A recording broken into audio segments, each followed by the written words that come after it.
بسم الله الرحمن الرحيم الحمد لله رب العالمين waxaan hadda kor taaganahay dekadii gaar ahaan jambiyadii diyaarsanaa ee B A iyo B saa u jeedaan halkaan waa ciid weey hadeer waana dhankaana waa u jeedaan waa la shubay oo shubkii ayaa maaragtay la saaray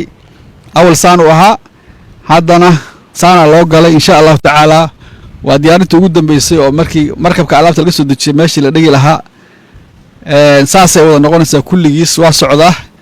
waliba intaan maalin kaliya lagu sameeyay dhowr maalmood bay qaadanaysaa in la dhigo dhammaantiis shubka la wada dhigo haddii Ilaahay yiraahdo kabacdina waxay diyaar u tahay insha Allah taala in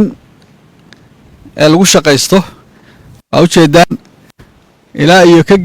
gees shubku ilaa iyo meesha ugu dambaysa baa la diyaariyay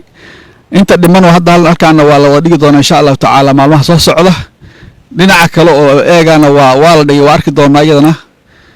banaankana insha Allah waa tusi doonaa oo meeshii markii alaabta halkaan laga dejiyo la geyn lahaa waa iyadana insha Allah waa hawsheeda waa socotaa hadii la yiraahdo fandiradii waa la xiray oo markabku dheeg saari lahaa kaliya waxa uu dhiman tahay oo maartay inta u dhaman dhameystiro markaas sidaas hawshaqada ay ku bilaabato biidnillaahi kariim soo dhawaada wax badan baadna weydiiseen maxay tahay ciidii waa kaaso hada shubkaasa aad arkiyaa maartay in ka dhiman asagina waa la saaray insha Allah taala hadda ka bacdi waxa uu dhiman oo kaliya oo maartay shaqadii lagu qaban lahaa in lagu qabto markii la dhameystiro waliba xawli ay ku socotaa shaqado inta hadda aan kor taaganahay laba maalmood gudahood baa yaa lagu sameeyay shubkan bixintii waxaan ku jirnaa saaka dekada saa hore in ku sheegnay taariikhda tahay 31 bisha July kooda bisha Muharram 1444 hijriyada waxaan joognaa jambi ugu dambeeyay oo ah jambi D saa u socotaa waa arkaysaan hadda halkaan noo muuqata waxa weeye dhabarkii jambi B weeye kana waa C weeye jambigii C kana waa jambi D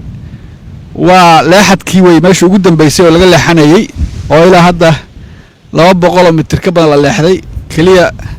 300 iyo wax yar baa noo dhiman badda in maarta halka loo socdo waxay diyaar u tahay marka wixii ka dambeeyay insha Allah taala in la dhigo jambigii dheega ay ku qaban lahayn maraakiibtu